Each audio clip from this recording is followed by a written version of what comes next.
There's been a huge explosion in Lebanon's capital, Beirut. At least 10 people are known to have been killed. That death toll, though, is going to increase in the coming hours and days. Lebanese security officials say that blast was triggered by explosive material that was stored in a warehouse in the port area, which is at the heart of the city. The president has called an emergency meeting. The prime minister has called a national day of mourning for Wednesday. The head of the Lebanese Red Cross says that hundreds of people have been taken to hospital with blast injuries. Many are still trapped in their homes. The initial blast wave travelled kilometres away from the actual site of the blast, and homes, buildings were damaged, windows were blown out. People suffered cuts, bruises, glass injuries. The cause at this stage unclear, although, as we were saying just a few moments ago, Israel was quick to issue a statement denying any involvement. Al Jazeera's Zaina Hodder is live for us now outside the port in Beirut, where that explosion happened. And you've been witnessing, Zaina, since that explosion, some pretty chaotic scenes there. Well, yes, Adrian, chaotic scenes outside Beirut port as ambulances arrive to evacuate the dead and the wounded. But we have since moved to one of the hospitals in the center of Beirut, the American University Hospital, where most of the injured have been taken. There are also requests on social media for people to donate blood, because really dozens and dozens of people were injured in this massive blast that shook the Lebanese capital. You mentioned explosive material at one of the warehouses. That is what the head of one of Lebanon's security agencies, Major General Abbas Ibrahim, announced approximately an hour ago. And now we are hearing from Lebanon's Interior Minister, Mohammed Fahmi. What he is saying is that highly explosive ammonium nitrate was stored in the port. And he says that the Lebanese people should ask customs about why it was there. So officials trying to really distance themselves on what this highly explosive material was doing at Beirut port that caused this massive blast that has taken the lives of at least 10 people. That is what we understand from Lebanese security sources, but dozens and dozens of people have been injured. Some hospitals have started to turn away patients. The healthcare system in Lebanon is under a lot of pressure, not just because of an economic crisis, but because of an upsurge in the number of coronavirus cases. This is a government which is cash-strapped. This is a state which is close to bankruptcy. And this is a state that owes billions of dollars to Lebanon's private hospitals. One of those private hospitals is this one, AUH. But what we understand is that they are receiving the injured and treating those who are injured. But there are calls now for people to donate blood, all types of blood, in order to help those who were hurt. Many of them in their injuries as a result of falling glass. And as you can see, family members outside the hospital waiting for news about their loved ones. There was panic when, just moments after that massive explosion, I was not very far from AUH, this hospital, when it happened. And we are a few kilometers from Beirut port. And I felt the scale and the magnitude of this blast, which shook the ground, pushed us to the ground, and caused a lot of panic among residents who had no idea what had just happened. And the smoke, the color of the smoke, what I saw was orange. So maybe it makes, I'm not an expert, but now that the Lebanese Interior Minister is saying that this highly explosive ammonium nitrate was stored at Beirut port. So many questions are now going to be answered. What was this material doing at Beirut port? Why was it there? Who put it there? And But right now, the concern of many Lebanese, as you can see, is the condition of their loved ones who are now inside the emergency room. This is a city on edge, a country on edge, people on their nerves, really concerned and worried about what tomorrow will bring. Their livelihoods have been shattered by this explosion. Many shops have been damaged, goods on the floor for so many people. This is all that they had left in a country where there's a deep economic recession, in a country where businesses have been closing, people have been losing their jobs, and a healthcare system that is collapsing. This is one of the biggest hospitals in Lebanon. And a few weeks ago, they laid off 850 nurses and administrators because they could not pay their salaries, because the government owes private hospitals billions of dollars. And that is why some hospitals have started to turn away patients because they don't have the supplies needed to help them. So now, the priority now is to help and treat those who were injured in this blast. And I can tell you it's been 3 hours now since the explosion. I've seen ambulances come and go non-stop to the explosion site and taking the injured to hospitals across the capital. All right, Zaina, many thanks. Al Jazeera's Zaina Hodder reporting live there from Beirut. Let's speak to Mohammed Khalifa, who was formerly Lebanon's Health Minister. He joins us now on the line from Beirut. Good to have you with us. So we saw there anxious relatives waiting outside the hospital for news of their dearest, their nearest, who've been injured in this blast. Hundreds of people injured today, and all of this is happening in the midst of a pandemic. Can the city's health services cope? Hello. Good evening. Hi, sir. Can Lebanon's health services cope? Well, let me see. I've been listening. Actually, myself and my family narrowly escaped death. I am living next to university, and still I am a professor of surgery. And I was leading I left because of dehydration. We were treating hundreds of casualties along with my team, because still I'm operating as a professor of surgery in the university. I think it is a disaster. I never seen something like that except when I was trained during the rough time of the Lebanese civil war. People there were rushing in hundreds, no place to accommodate. Our team is one of the biggest teams around the world, like 100 physicians and nurses. Barely we could absorb the shock. We managed to do in several waves. And really, we have mortalities. We managed to save a lot of people, but things beyond any imagination. Injuries all over. Certain people, they have 7 or 8 injuries in different places. You can see enucleated eyes.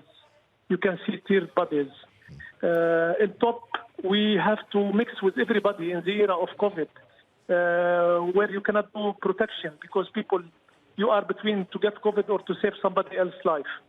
I was sitting at my home. I told my family, shouted, take care, there is an earthquake. And immediately in my favorite place, everything collapsed and narrowly I escaped death. I left family and jumped to the hospital to save lives. We are in a very bad situation economically, medical supplies, shortage of everything. We managed to cope, but the devastation is beyond any description. And tell us about the nature of the injuries you were seeing today. People, they were sitting at homes. They're at home. Some, they have pressure injuries. They were traveling in their cars. Their heads, maybe they hit the wheel steer or they hit somewhere. People from pressure injuries because you can see their faces are swollen. Others, direct injuries due to glass injuries, fragments. People, Beirut is a very crowded city. If you are passing on a street and immediately tons of glasses collapses and hit you on the street from 20, 30 meter height, there are different sorts of impact injuries, high velocity, medium velocity, pressure injuries, acceleration injuries, deceleration injuries, what we describe it in medical terms. Yes, it is very bad.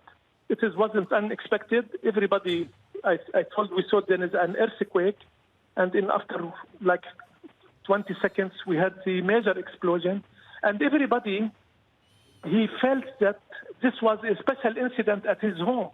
For example, I have some people, when they come with me from the hospital, they told me, oh, we escaped the explosion. I told them, what is the explosion, after they came to pick me up? They told me it's next door, downstairs. And imagine, it is in the port, and my house is 500 meters far from there. Everybody was under the impression that the explosion went on in his own home. Given the stress that the healthcare system is under right now in Lebanon, can it cope with this? Will it be overwhelmed with the sheer number of injuries and casualties we've seen today? Yes, I'm not afraid. The people who came in, they received excellent treatment. I'm afraid that in certain buildings, if some people, they were living alone, they have no families or no relatives to check up on them, I am afraid to miss those patients and to miss their opportunity of the treatment. Yes, we saved several people. They were about in the verge of cardiac arrest. Some people, 2 or 3, they came dead on arrival. Yes, we are coping. We used to such injuries. You know, Lebanon passed through a lot. We have good expertise, but definitely resources, the epidemic, adding the financial situation, adding the status of depression among the people. The mood is very depressive to start with. Without this, the mood is very low. People are not certain. Economically, they are depleted. They are living in poverty. I don't know what's happening for a country like Lebanon, a small country in Beirut, and as if you are witnessing what we call it slow death. Yeah. Before this explosion. People, they were going on from bad to worse. Everyone we've spoken to today has said, I've never felt anything like this, and I've experienced a lot of explosions in my life, as everyone in Beirut has. This will have traumatized a lot of people, won't it? I mean, it will have brought back a lot of bad memories for a lot of people there. Do you think that you'll be dealing with post-traumatic stress disorder after something like this today? It's very simple. If you have your own phone, just I send you that name I'm talking to you. If it wasn't a matter of seconds, I could have been torn apart. If you see, when I came from the university, I've been operating all the day. I have a favorite place to sit. Usually, they bring me some water to hydrate and so on. And then my wife called me, no, today you have to come here. Since we married 20 years ago, never, she said like that. I stood up, and then I told, take care, the building is going to collapse, there's an earthquake. And in 2 seconds, like a 200 piece of a glass fall apart where I was sitting, it hit me tangentially. Myself, if you called me, with a matter of seconds, my phone couldn't answer you because I was dead. So if you ask me about the general situation, I'm telling you about myself. If you ask me why, I will tell you, look, I invested throughout my life. I'm a professor of surgery. I'm the first one who did liver transplantation in the Middle East. I am kaza kaza. Immediately, I could have died. And I don't want to hear an excuse, with all my due respect, my friend, the Minister of Interior, that such material was imported, was deposited next to the pillows of our citizens. We know what is nitrate, whether it's being used or whatever it is. This is not the right place to store it. And this shouldn't be proud. Somebody should be ashamed of saying this to the public, that we are depositing whatever it is, even for manufacturing, even for farming, This is a material cannot be deposited in the most crowded area in the Middle East. I don't know what it is. I'm not talking politics. I'm not blaming everybody and anybody wants to blame me. But as simple as that. It's really good to talk to you, sir. Many thanks indeed for being with us. I'm sure there is a say. If somebody is idiot, it's better to shut down rather than talk and take any doubt. Yeah. Thank you for being with us, sir. That's Mohammed Khalifa, formerly Lebanon's Health Minister. Let's go back to Al Jazeera's Zaina Hodder then, who's at one of Beirut's hospitals. Lebanon, of course, not only dealing with an economic crisis, Zaina, and the events of today, and this is happening in the middle of a pandemic, of course. Yes. A rise in coronavirus cases really has strained the healthcare system in the country. We are outside one of the main hospitals in Beirut, the American University Hospital. Many injured have been taken here. They're inside the emergency ward. Their families are desperately awaiting news about their conditions. What we understand is that there are a number of people who are in critical condition. A lot of people were injured by this explosion. The health minister saying in their hundreds. It wasn't just people who were close to the site of the explosion at Beirut port who were either killed or injured. I must say that Lebanese security sources say at least 10 have so far been killed. But people kilometers and kilometers away were hurt by shattered glass. We're getting some reports that people were on their balconies and the balcony collapsed. There's glass across the city, damage across the city, destruction that people really have never seen before. And this is a country that is not immune to political violence and assassinations and bombings. They've seen it happen over the years. This is also a country that witnessed a 15-year civil war that ended in 1990. But the sheer force of this explosion, this massive blast, was felt kilometers and kilometers away. It pushed people to the ground. There was a lot of panic. So we are also getting reports that the Red Cross is appealing for blood donations. They're asking whoever is able to come to hospitals to donate blood because they're in desperate need of blood. A lot of the cases, people suffering from cuts, from shattered glass. And we talked about a healthcare system that is close to collapse. This is a private hospital, and the Lebanese government owes this hospital billions of dollars, and private hospitals have been threatened with closure in recent weeks because they do not have enough money to be able to treat everybody. And a lot of people who have lost their jobs over the years have lost their insurance as well. As you can see how tense the situation is, it's not clear.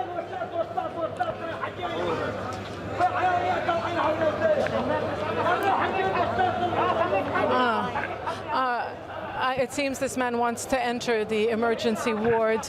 It's not clear what problem he is facing, but you can imagine how people are tense, how people are on the edge. A lot of them don't know the well-being of their family members, and a lot of them also injured.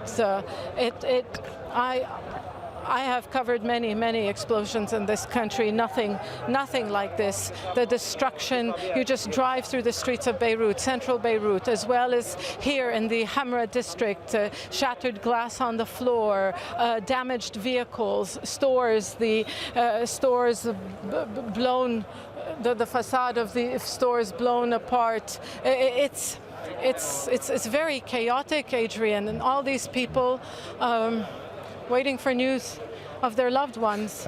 You can imagine how tense the situation is. Yeah. And Zainab, before you moved to the hospital, you were for a couple of hours at the site of the explosion at the port.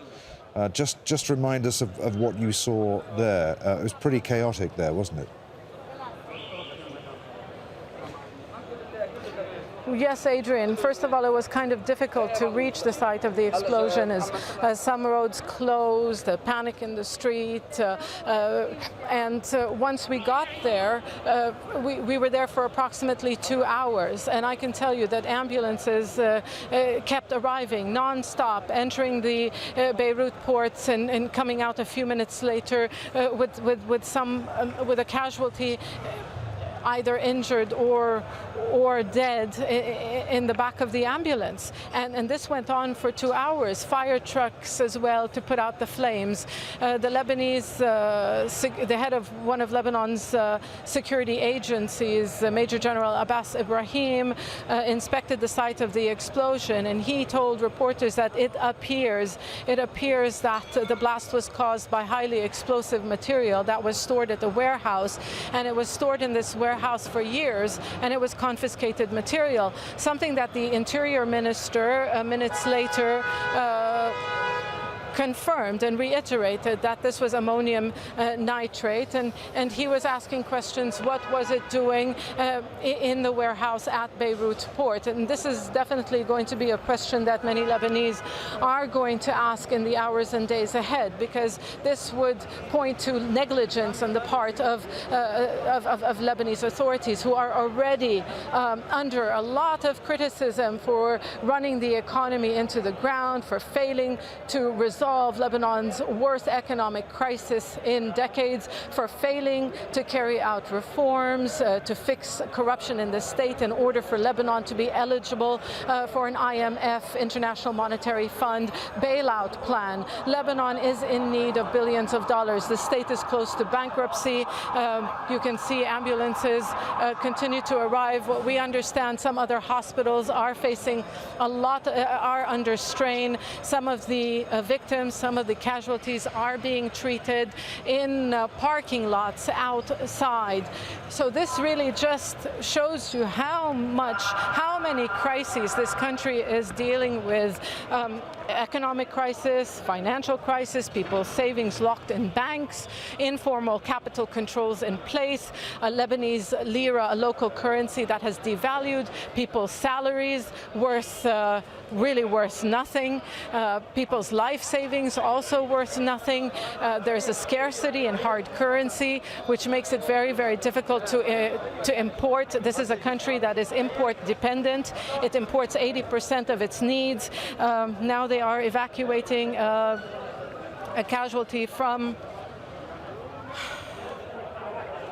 an ambulance, as you can see, Adrian. It's a very, very, very difficult situation for Lebanese who are watching these scenes. They've seen scenes like this. This may have been an accident. They will definitely blame the authorities for negligence, but they have seen scenes like this over the years as a result of bombings and assassination attempts, and you can hear people screaming in the background. People are on the edge. And I'm sorry, it is quite chaotic here. We have to just move out of the way. Afwan, Afwan. So, Adrian, you can see they're still bringing in casualties to the hospital. Many people have been injured. As you can see, more medical staff arriving. Already there is a shortage in medical staff. In fact, tomorrow, the Association of Nurses was planning a strike and a sit-in to highlight the conditions that they're working in, because they get little pay and because they don't have enough staff. This hospital alone fired 850 nurses and administrators in the past few weeks. So a strike was called for. It's being called for tomorrow by nurses. Just shows you how the healthcare system is collapsing in this country. So this is going to be a very, very difficult night for the doctors and nurses who work in the different private and public hospitals across the country. Right, Zaina, many thanks indeed. Zaina Hodder reporting live from the American University of Beirut. France says that it's ready to help Lebanon in any way that Lebanese authorities deem necessary. That's the French Foreign Minister tweeting a statement there. Also tweeting Iran's Foreign Minister Zarif, saying that Iran stands ready to help Lebanon in any way necessary following the blast in Beirut. Well, the UN says that it has no information yet on the cause of the explosion. A spokesman said that there are no reports of injuries among UN staff in Beirut. We have no indication from our colleagues in Lebanon that there's been any harm to UN personnel or facilities. And certainly I hope that they're all okay, and I hope that the people of Lebanon are okay. They're very worrying signs of explosions. We do not have information about what has happened precisely, what has caused this, whether it's an accidental or man-made act. And so we will need that information to respond. Once we get that, we'll probably try to express something further. But at this stage, our thoughts are with the people of Lebanon, and we hope that whatever has happened, that the damage is limited, and that the safety of the Lebanese people will be ensured. We've told you about how the blast in Beirut impacted upon homes that were several kilometres away from the site of the explosion. Earlier we spoke with reporter Anshul Vora, who is in Beirut, or lives in Beirut. This is her front room. She was watching TV at the time. See how powerful that blast was? Her home was badly damaged by the impact of the explosion. Anshul herself suffered minor injuries, and when we spoke to her several hours ago, she was clearly in shock. Here's how she described what happened to her. We were just watching a show on Netflix, taking a break from work, and I heard a jet hovering in the sky. And because this has been happening for some time, I opened the window, glass door, and looked outside, and the entire building shook, and I was blown by it. I'm bleeding on my neck. I think it's glass on my neck and my ankle. I wouldn't say I'm seriously injured, but a lot of people around me on the street where I live in, which is called Jazeera, a Christian-dominated area, a lot of people are bleeding. There's absolute chaos here. People cannot understand how to react to this situation. This country's already been grappling with so much. Earlier in the day, I was filing a story on how the price of bread has doubled. But how are these people going to deal with the situation now? Thankfully, my neighbor is okay. I don't know if there are any casualties yet or not, because I'm right under my house. But my entire house was blown apart. There's nothing that I could actually pick up from there other than my phone. Luckily, I found my phone and I found my passport. My husband is with me. We're on the street right now, also on the job, trying to film, trying to talk to people and understand what's happened. Other journalists now collecting at the same spot. We're outside the Red Cross. A lot of people trying to go in. I haven't yet managed to get to the building of Red Cross. I don't know whether it's been bombed or not. Just people around me bleeding everywhere. Complete chaos. I mean, you know, one doesn't want to sort of talk about who's done this yet, but jets have been hovering above these skies over the last 2 months now. So complete chaos. Many were anticipating this, but it's just such a heartbreaking moment. Let's speak once again to Habib Bata, who's a journalist and the founder of Beirut Report. He joins us now from the northern suburbs of Beirut near Antelias. Good to have you with us again, Habib. Just a few moments ago, I don't know whether you heard me tweet from France's foreign minister saying that France stands ready to help in any way that it can. This goes back to where the help that Lebanon needs is going to come from. And also that tweet from Iran's foreign minister Zarif also saying that Iran stands ready to help Lebanon. What are we to make of all of this? I mean, we really hope so. You know, we can use all the help we can get. As I said yesterday and months ago, this country has been suffering. But, you know, there are a lot of promises and a lot of pledges, but most of the time they don't actually pan out. So hopefully there will be money. The French minister was in Beirut a few weeks ago, and he gave money. A lot of money was given to French schools in Lebanon. So again, they were very not really helpful for the government, and the government actually complained that France could have settled this over an email.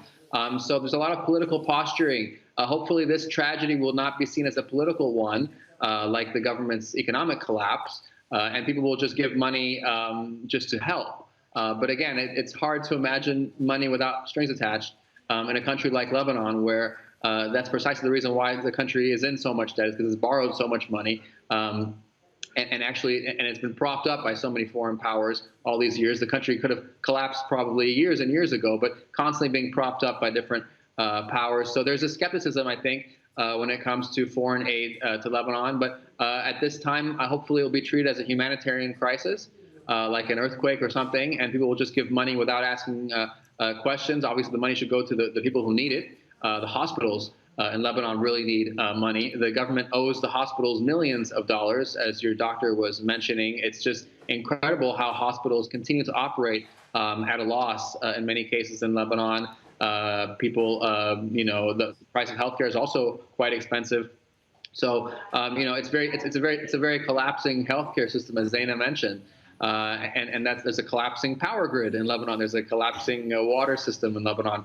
There's a collapsing garbage collection, waste management system in Lebanon. There's garbage piles all over the streets before this explosion happened.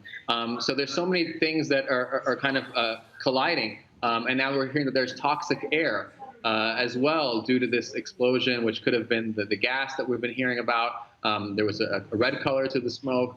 There were fireworks, it looked like, within the explosion as well. So we don't know what kind of toxic elements. And Lebanon has a very high air pollution level because of the fact that there's no government electricity, so that everybody is running generators in their homes in Lebanon, which fills the air with diesel. So people are already inhaling fumes in this country and swimming in sewage in this country because the sewage system doesn't work. All of these European countries have pledged at one time in order to help Lebanon.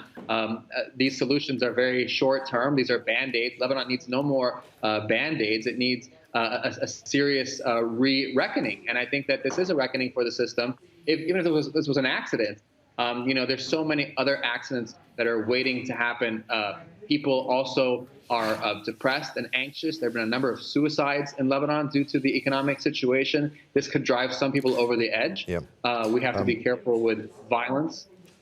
Habib, we heard from Abbas Ibrahim, General Security Chief, earlier, saying that this explosion was caused. I mean, it's still early days. There's got to be an official investigation, but the theory is at the moment that this explosive was caused by explosive materials stored in a warehouse. Zaina Hoda was reporting that it's thought to be this material was ammonium nitrate, and that this material had been at this warehouse in the port for quite some time.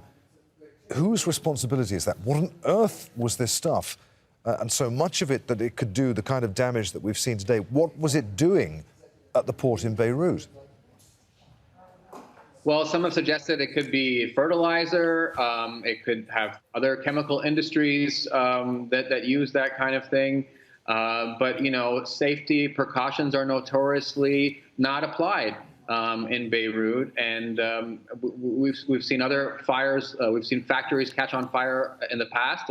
Maybe they weren't very explosive material, but we've seen massive fires in Lebanon in recent years. So it's not surprising, who was responsible. There'll be fingers pointed in different directions. There's the Ministry of Transport, there's the Port Authority, there's the Municipality of Beirut, there's the Ministry of Interior, the police. There's all kinds of different agencies that might have some kind of a safety claim there. But, one thing that's very interesting is that Lebanon is also one of the most densely populated countries in the world. It's somewhere on the top 10 list of most populated countries. So, there is a lack of space to put things in Lebanon as well. And this is related to the garbage crisis. There's no space for landfills, so the landfills are put in the sea. There could be no space for hazardous materials, no budget to store them in a bigger facility. I mean, there are really so many layers to this onion of responsibility when it comes to Lebanon. It's really hard, I think, to we want to point a finger. Some people want red meat. They want revenge, but it's often a very complicated mix of authorities that are overlapping that lead to these situations of just kind of winging it. I could just see them winging it and putting things in a warehouse. I see people wing it every day in this country on the roads. You almost get killed every time you drive on the roads in Lebanon because the police aren't really there to take care of the traffic management. So there are really so many dangers for the Lebanese citizen on a daily basis. People felt that they felt this blast at home. They felt this blast was in their home. I thought the building collapsed behind me. Many friends called me and said there's a bomb next to my house. It's really hard to kind of describe to you the force field, the wave of the shock wave that just kind of fell over all of us. And it's saying a lot for people living in Lebanon to say it's the worst explosion they've ever seen. For people living in Beirut, it says a lot. This is the most dangerous thing that they've felt. So there've been hundreds and thousands of bombs dropped on Beirut over the years. So that this actually stands out is quite amazing. We're waiting for a statement from Prime Minister Hassan Deeb. And we'll take that live here on Al Jazeera as and when that happens. The World Health Organization is expressing its concern over the implications of the disaster coming as it does in the midst of a pandemic. The Lebanese Red Cross says that more than 2,200 people were injured, Habib, in today's blast, and the numbers are likely to rise, as we saw from Zaina Hodder at the American University of Beirut. Casualties still arriving at hospital 3-4 hours after the explosion. What sort of strain at the moment is Lebanon's health system under at the moment? You know, we have a very limited number of ICU beds in Lebanon, something in the hundreds. And the cases of COVID have gotten to a point where many of them are taking up those beds, and there aren't many beds left. And so, you know, it's like you're going through a crisis. You're going through a kind of a Pearl Harbor, and then you get hit again on top of that. So it's a double, triple, quadruple whammy in Lebanon, the number of things people are going through. And so these hospitals have been crying out for help on television for weeks and months now, saying that they don't have the PPE, they don't have the protective gear to treat coronavirus patients. They can't, you know, because the currency has devaluated so much, the cost of care is still expensive for Lebanese citizens, but it has no value. And when you run a hospital, you need to buy imported goods. We don't make the PPE. We don't make all those products here. So you're still having to buy goods with very little revenue coming in to pay for them. So this country is constantly living in debt, not just the government, the hospitals, the schools are in debt. People can't pay their tuition. There's so many areas where money is owed and owed and owed so many times over in this country. I mean, it's really a miracle that, you know, every day people survive in this country. And then you hit it with this. So, you know, the hospital that you're talking about, the American University Hospital, AUB Medical Center, has just laid off something like 800 employees. And they brought in the military because they were afraid people would actually fight their bosses and destroy the building of the hospital. And so you have revolts in the hospitals before all of this happened, and you have an overloading of cases. The government is unable to control the coronavirus issue in Lebanon, although it has actually fared okay, but we're having a spike now because people aren't really social distancing and that kind of thing. But maybe this will shock people a bit more into doing that, knowing that there's really not much space left in a hospital if you need one right now.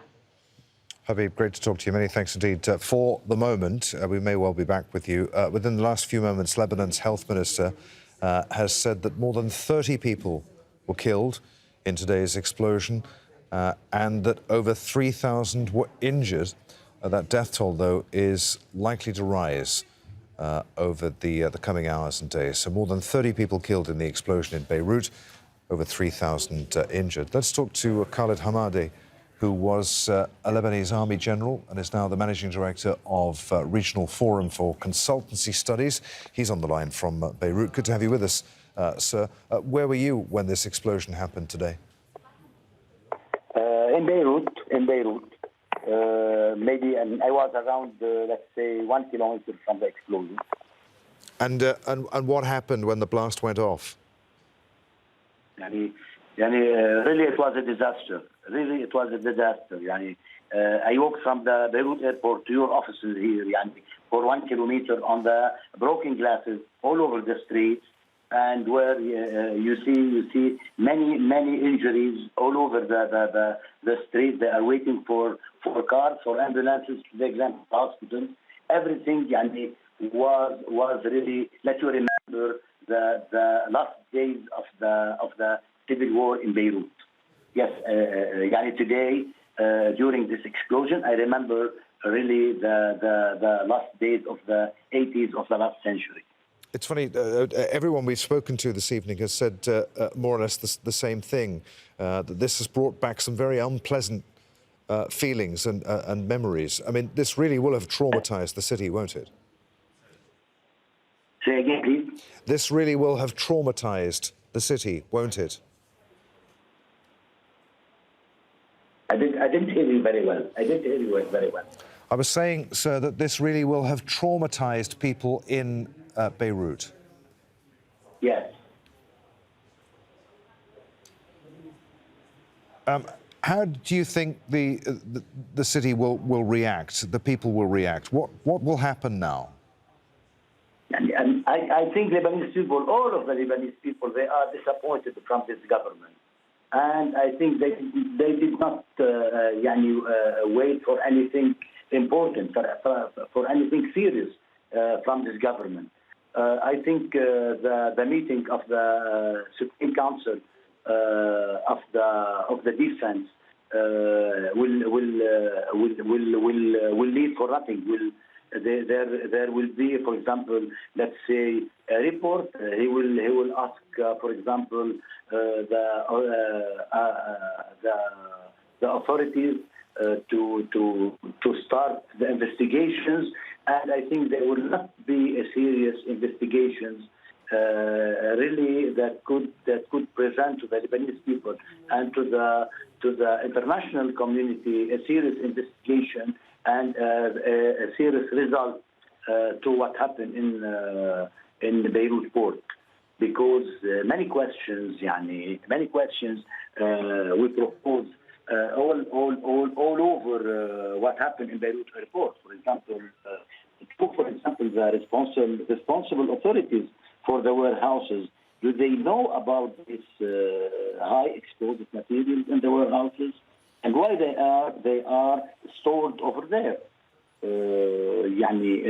What we see is that the Lebanese authorities, even the security institution, they did not take any serious measures 3 or 4 hours after the explosion. We didn't see anything, any intervention from the Lebanese authorities, and we are asking: really, are they waiting for a permission from somebody to take over and to start working for the security of the Lebanese people, and really to see what happened? It was something at this level of seriousness of danger. Really, we did not hear anything, any declaration from the Prime Minister, even from the Minister of the Interior. We didn't hear anything. For that, we are asking themselves, what kind of ammunition was stored in this warehouse, and is this part of the Iranian smart weapons, for example? And what happened in the warehouse? Is a part of the explosion that taking place in Iran, and what will be the implication of this accident on Lebanon? That he has become totally isolated. So, and many questions. So, is there an Israeli behind? We're going to have to. So I'm going to have to stop you there, but many thanks indeed for being with us. I really appreciate your thoughts.